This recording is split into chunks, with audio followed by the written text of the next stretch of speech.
कृष्णा दोस्तों, आज मैं गीता का आखिरी 17वां अध्याय पढ़ने जा रही हूँ। अर्जुन ने पूछा, हे श्री कृष्ण, जो शास्त्र विधि को छोड़ श्रद्धा के साथ पूजन करते हैं, उनकी निष्ठा किस प्रकार की है? सात्विक है अथवा राजसी है अथवा तामसी है? श्री कृष्ण जी बोले, प्राणियों के स्वभाव से ही सात्विकी, राजसी, तामसी ये 3 प्रकार की श्रद्धा है। सुनो, हे अर्जुन, सबकी श्रद्धा अपनी प्रकृति के अनुसार होती है। पुरुष श्रद्धा में है, जिनकी जैसी श्रद्धा होती है वह वैसा ही होता है। सात्विकी पुरुष देवताओं को पूजते हैं, रजोगुणी यक्ष राक्षसों को पूजते हैं और तामसी जन भूत प्रेतों को पूजते हैं। जो लोग कपट, अहंकार, काम, विषयानुराग और आग्रह युक्त शास्त्र में ना कहा हुआ उग्र तप करते हैं, मूर्खता से न केवल अपने शरीरस्थ आत्मा को बल्कि मुझे भी कष्ट देते हैं, उन्हें निश्चय पूर्वक आसुरी प्रवृत्ति का जानिए। प्रत्येक को 3 प्रकार के आहार प्रिय है। उसी तरह यज्ञ, तप और दान भी 3 प्रकार के हैं, जिनके भेद सुनिए। आयु, सत्व, बल, आरोग्य, सुख और प्रीति को बढ़ाने वाले रस घृत युक्त पोषक और आनंददायक आहार सात्विक आहार सात्विकों को प्रिय है। कड़वे, खट्टे, नमकीन, गर्म, तीखे, रूखे, चरपरे तथा दुख, शोक और रोग जनक भोजन राजसी आहार राजस प्रवृत्ति के लोगों को प्रिय है। पहले से प्रहर से पूर्व रखा हुआ आनिरस, दुर्गंध युक्त बासी, उच्छिष्ट, अपवित्र भोजन तामसी आहार तामसी लोगों को अच्छा लगता है। यज्ञ करना ही है, ऐसा मन को दृढ़ करके फल की इच्छा बिना विधि पूर्वक जो यज्ञ किया जाता है वह सात्विकी है। हे भारत श्रेष्ठ, फल की कामना से और लोक दिखावे के लिए जो यज्ञ किया जाता है उसे राजस जानो। शास्त्र की विधि से हीन, अन्नदाता रहित, मंत्रहीन और बिना श्रद्धा के किया हुआ यज्ञ तामस कहलाता है। देवता, द्विज, गुरु और विद्वान, इनका पूजन करना पवित्रता, सरलता, ब्रह्मचर्य, अहिंसा का आचरण करना शारीरिक तप है। जिस वाक्य से किसी का दिल न दुखे, सत्य प्रिय, हितकारी भाषण, स्वाध्याय का अभ्यास, वात्विक तप,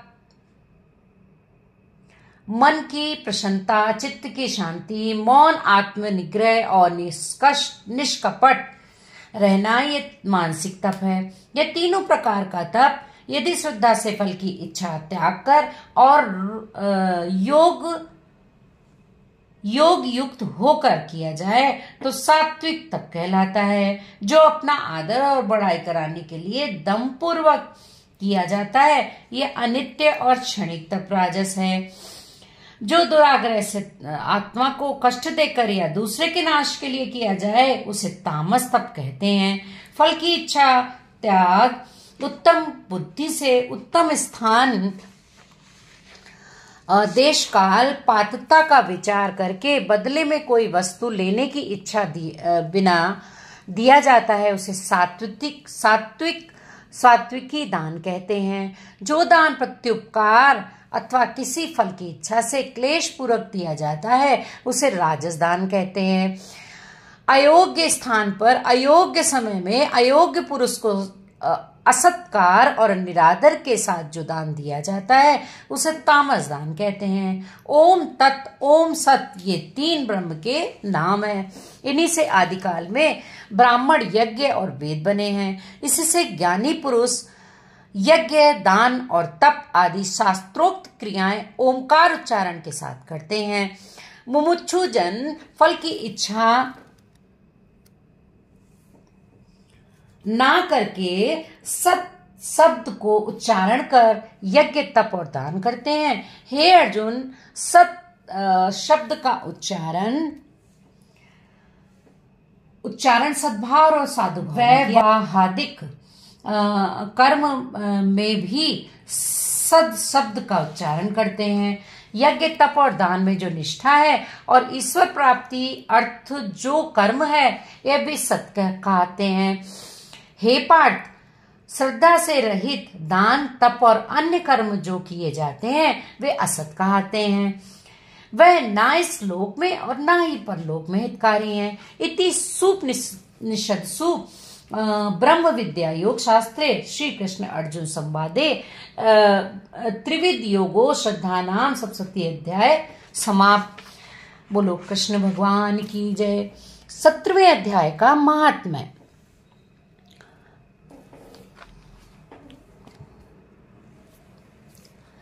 श्री भगवान बोले, मंडलीक नामक देश में दुशासन नाम का राजा था। एक राजा किसी दूसरे देश का था, जिन्होंने आपस में शर्त बांधी, हाथी लड़ाए और कहा जिसका हाथी जीते सो यह अमुक धन लेवे। तब दूसरे राजा का हाथी जीता, दुशासन का हाथी हारा। कुछ दिन पीछे हाथी मर गया तो बड़ी चिंता हुई। एक धन गया, दूसरा हाथी मरा, तीसरे लोगों में हंसी हुई, इससे निंदा हुई। इसी चिंता से राजा मर गया। यमदूत पकड़कर धर्मराज के पास ले गए। धर्मराज ने हुक्म दिया कि यह हाथी के मोह से मरा है, इसको हाथी की योनि दो। हे लक्ष्मी, राजा दुशासन संगल द्वीप में जाकर हाथी हुआ और वहां उस राजा के बहुत से हाथी थे। दिन में आया, उसे पिछले जन्म की खबर थी। मन में बारंबार वह पछतावे कि मैं पिछले जन्म में राजा था, अब हाथी हुआ हूँ। बहुत रुदन करे, खावे पीवे कुछ नहीं। इतने में एक साधु आया, जिसने राजा को यह श्लोक सुनाया। राजा बड़ा प्रसन्न हुआ और बोला कि हे संजी, कुछ मांगो। उसने कहा, मेरे पास सब कुछ है, एक हाथी नहीं है। राजा ने सुनकर वही हाथी दिया। ब्राह्मण अपने घर ले आया। दाना रावत दिया। वह खाए नहीं, पानी भी नहीं पिया। रुदन करे, मन में सोचा कोई ऐसा होवे जो मुझे इस योनि से छुड़ावे। उस साधु ने महावत को बुलाया, पूछा कि इस हाथी को क्या दुख है, खाता पीता भी कुछ नहीं है। महावत ने देखकर कहा, इसको कुछ रोग नहीं है। तब साधु ने राजा से कहा, हाथी खाता पीता कुछ नहीं है, बड़ा रुदन करता है। ये सुनकर राजा आप देखने को आया। राजा ने बड़े वैद्य बुलाए और महावत बुलवाए, सबको हाथी दिखलाया। उन्होंने देखकर कहा, राजा जी, इसको कोई मानसिक दुख है, देह का कोई दुख नहीं। तब राजा ने कहा, हाथी तू ही बोल, तुझे क्या दुख है। परमेश्वर की शक्ति से मनुष्यों की भाषा में हाथी ने कहा, राजा तू बड़ा धर्मज्ञ है, ये ब्राह्मण भी बड़ा बुद्धिमान है। इसके घर का अन्न जो खावे बड़ा धर्मज्ञ हो जाता है, वह अन्न मुझको कैसे मिले। तब साधु ने कहा, हे राजा, अपना हाथी फेर ले। राजा ने कहा, दान दिया मैं नहीं फेरता, यह हाथी मरे या जिए। तब हाथी ने कहा, हे संजी, तू मत कर, मेरे घर में कोई गीता की पोथी हो तो मुझे 7वें अध्याय का पाठ सुनाओ। तब उस साधु ने ऐसा ही किया। हे लक्ष्मी, 7वां अध्याय सुनते ही तत्काल हाथी की देह छूटी और देव देही पाकर वह वैकुंठ को चला गया। बोलो कृष्ण भगवान की जय। 18वां अध्याय प्रारंभ। मोक्ष संन्यास योग। अर्जुन ने पूछा, हे मधुसूदन, संन्यास और त्याग का तत्व पृथक पृथक जानने की इच्छा करता हूँ। शिव भगवान ने कहा कि कामना करने वाले कर्मों के त्याग को ज्ञानी लोग संन्यास मानते हैं और विवेकी पुरुष फलों के त्याग को त्याग कहते हैं। कोई पंडित दोष युक्त जानकर कर्म को त्यागना उचित समझते हैं। कुछ लोग यज्ञ दान और तप आदि कर्मों के न छोड़ने को त्याग बताते हैं। हे भारत, त्याग के विषय में हमारा निश्चय जो है वह सुनो। त्याग 3 प्रकार के होते हैं। यज्ञ, दान और तप आदि कर्म त्यागने नहीं चाहिए। वे अवश्य करने योग्य हैं, क्योंकि ये तीनों ज्ञानियों को पवित्र करते हैं। ये सब कर्म आसक्ति और फल को त्याग कर करने चाहिए। मेरा निश्चय यह है कि जो उत्तम है अपने नियमित कर्मों का त्याग उचित नहीं। यदि मोहवश ऐसा किया जाए तो वह तामस त्याग है, कर्म दुखप्रद है। यह विचार कर मन के शरीर के क्लेश के भय से जो त्याग कहता है उसे त्याग का फल नहीं मिलता, यह राजस त्याग कहता है। हे अर्जुन, अपना कर्म अवश्य करने योग्य है। फल तथा आसक्ति को त्याग कर जो किया जाता है वह कर्म सात्विक है। जो दुखदायक कर्म से द्वेष नहीं रखता नहीं करता और सुखदायक कर्म से प्रीति नहीं करता, वह त्यागी सत्यशील बुद्धिमान मुक्ति के योग्य है। देहधारी संपूर्ण कर्मों का त्याग नहीं कर सकता। कर्म फल त्याग कर कर्म करने वाला त्यागी है। कर्म फल 3 प्रकार के होते हैं, अनिष्ट, इष्ट, मिश्र। जो त्याग नहीं करते उनको मरने के पीछे मिलते हैं, योगियों को कभी नहीं मिलते। शरीर, वाणी और मन से भला या बुरा जो काम आरंभ किया जाता है उसके 5 कारण हैं। ऐसे होने पर भी जो केवल आत्मा को ही करता जानता है वह दुर्मति कुछ नहीं जानता। जिसको वह अहंकार नहीं है कि मैं करता हूं और जिसकी बुद्धि कर्मों से लिप्त नहीं है, वह मनुष्य प्राणियों को मारकर भी उनको नहीं मारता और मन में नहीं बनता। ज्ञान, ज्ञेय और ज्ञाता ये तीनों ही कर्म के प्रेरक हैं। कारण, कर्म और कर्ता ये तीनों कर्म के साधन है। सांख्य शास्त्र में ज्ञान, कर्म, कर्ता ये सत्वादि गुणों के भेद 3 प्रकार के हैं। इनको भी सुनो। जो सब भिन्न भिन्न प्राणियों में अविनाशी अविभक्त सत्ता को देखता है वह ज्ञान सात्विक कहता है। जिस ज्ञान से प्राणियों में नाना प्रकार की सत्ताएं दिखाई देती हैं उसको राजस ज्ञान जानो। ऐसा ज्ञान जिसमें बिना कारण और तत्वार्थ के जाने एक ही कार्य में लगे रहें, अल्प और तामस है। फल की इच्छा न करके नियत किया जाता है, सात्विक है। जो फल की इच्छा से और अहंकार से बड़े यत्न से किया जाता है वह कर्म राजस है। जो कर्म परिणाम धन का खर्च, दूसरे की पीड़ा और अपना पुरुषार्थ न जानकर मोहवश किया जाता है वह तामस कर्म कहलाता है। संग से रहित अहंकार, धैर्य और उत्साह युक्त सिद्धि और असिद्धि में समान जो रहता है वह सात्विक करता है। रोग युक्त फल का इच्छुक, लोभी, हिंसक, अपवित्र, हर्ष शोक से युक्त राजस कर्ता कहलाता है। चंचल चित्त वाला, नीच, मूर्ख, दूसरों की बुराई करने वाला, आलसी, विवादी और दीर्घ सूत्री राजस कर्ता कहता है। हे धनंजय, गुणों की तरह बुद्धि और धैर्य के 3 भेद होते हैं। उनको विस्तार से कहता हूँ, सुनो। बुद्धि, प्रवृत्ति, कर्तव्य, अकर्तव्य, भय और अभय और बंधन व मोक्ष को जो जानता है वह सात्विक है। हे पार्थ, जिससे धर्म और अधर्म, कर्तव्य और कर्तव्य ठीक निश्चय नहीं होता वह राजसी बुद्धि है। हे पार्थ, जिस अज्ञान से ढकी बुद्धि करके मनुष्य अधर्म को धर्म मानता है वह तामसी है। हे पार्थ, एकाग्रचित होने से इधर उधर नाटक डिगने वाली जिस धृति के द्वारा मन, प्राण और इंद्रियों की क्रिया ठीक चलती है वह धृति सात्विकी है। हे पार्थ, जो प्रसंग से फल की इच्छा वाला है, जो धर्म, काम और अर्थ को धारण करता है उसकी धृति राजसी है। हे पार्थ, जिस धृति से मूर्ख जन निंद्रा, भय, शोक, विवाद और मद को नहीं त्यागते वही तामसी वृत्ति है। जो, हे भारत, 3 प्रकार के सुखों को सुनो जिनके अभ्यास से चित्त रमता है, दुख का अंत हो जाता है, वही सुख सात्विक है। जो आरंभ में विष के समान और अंत में अमृत के समान होता है।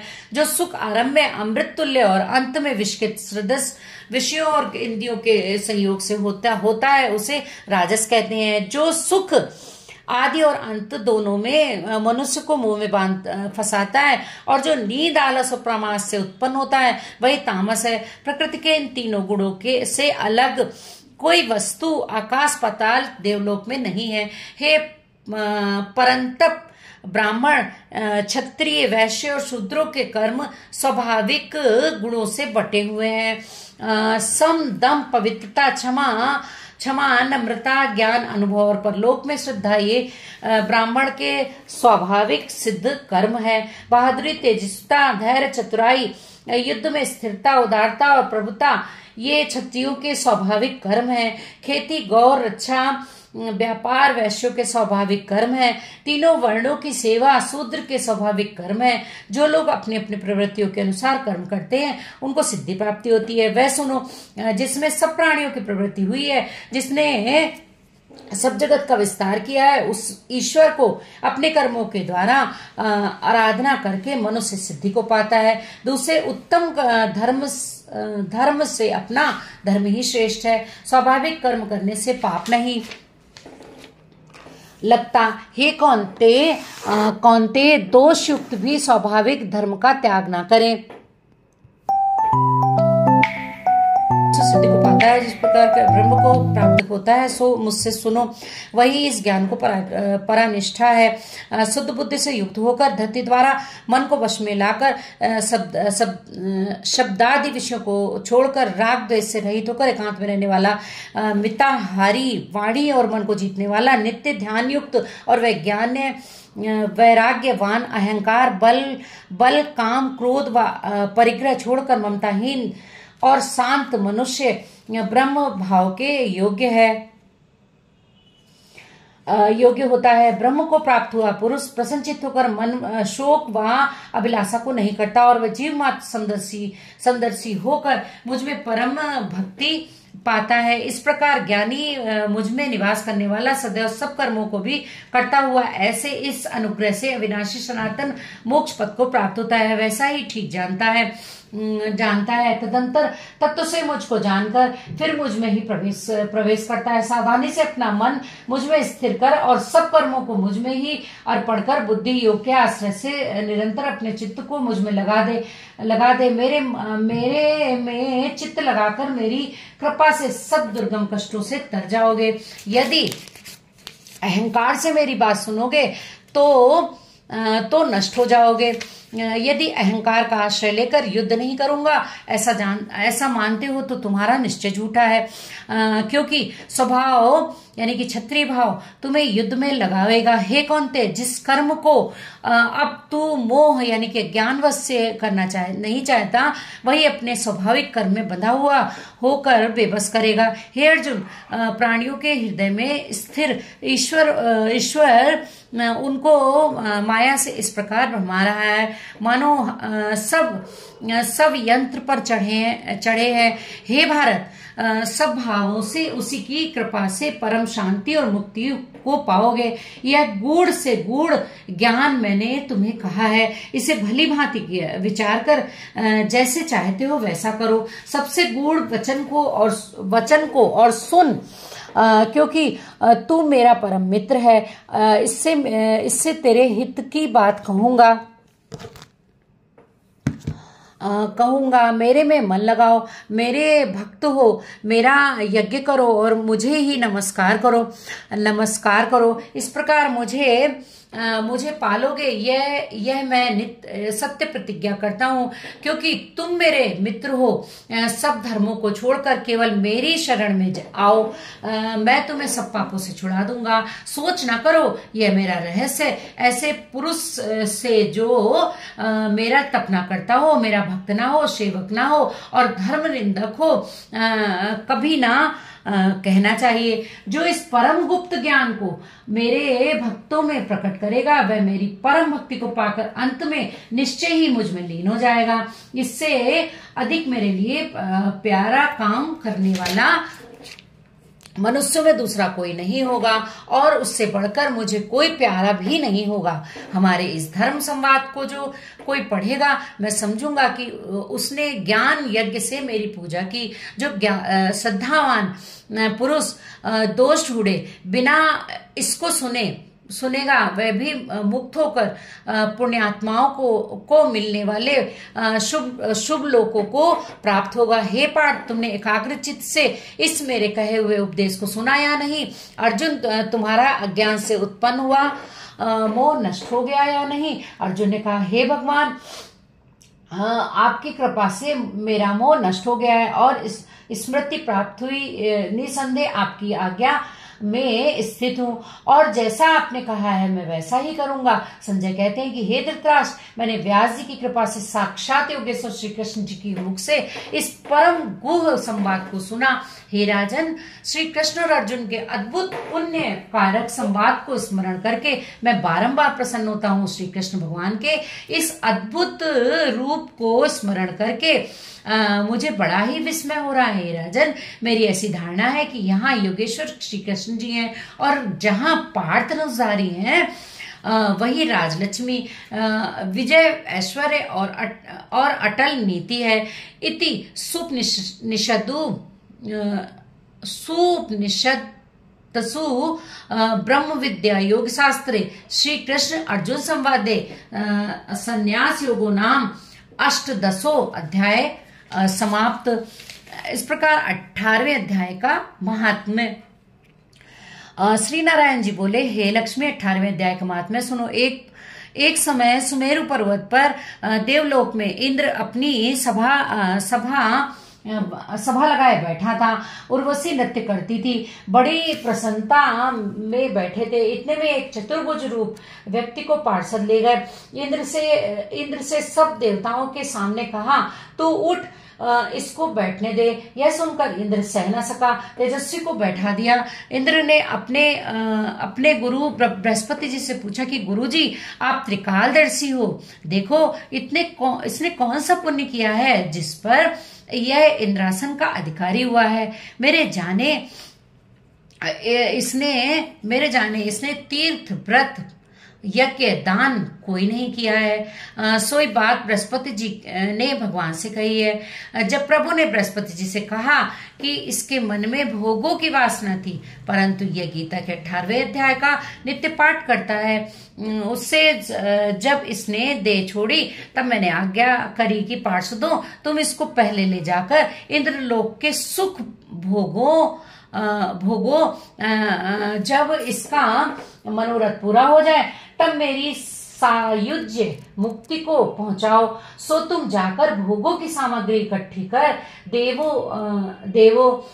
तब इंद्र और सब देवता आए। आकर इंद्र ने सब भोगों की वस्तु एकत्रित कर दी और कहा, इंद्र लोक के सुखों को भोगो। कई काल इंद्रपुरी के सुख भोग कर फिर भी भगवान की कृपा से सायुज्य मुक्ति पाकर वैकुंठ का अधिकारी हुआ। नारायण जी कहते हैं कि हे लक्ष्मी, यह 18वें अध्याय का महात्म्य है। श्री गंगा, गीता, गायत्री कलयुग में यह तीनों मुक्ति का दाता है। गीता जी की आरती। जय गीता माता, जय गीता माता, जो हृदय गम करता वांछित फल पाता। योगेश्वर मुखवाणी तुम हो कल्याणी, अर्जुन शोक निवारण तुम हो प्रख्याता। सुख सुशांति विस्तारणी तुम हो दुख हरती, रजतम तिमिर विनाशक भक्ति दाता। वेद तई स्वरूपिणी कलिमल अगहारी, तुम सन मार्ग प्रदर्शक त्रिभुवन विख्याता। आरती मात तुम्हारी जो सप्रेम गाता, सो नर से नारायण मोहन हो जाता। जय गीता माता, जय गीता माता, जय गीता माता। बोलो भगवत गीता की जय, बोलो श्री कृष्ण भगवान की जय।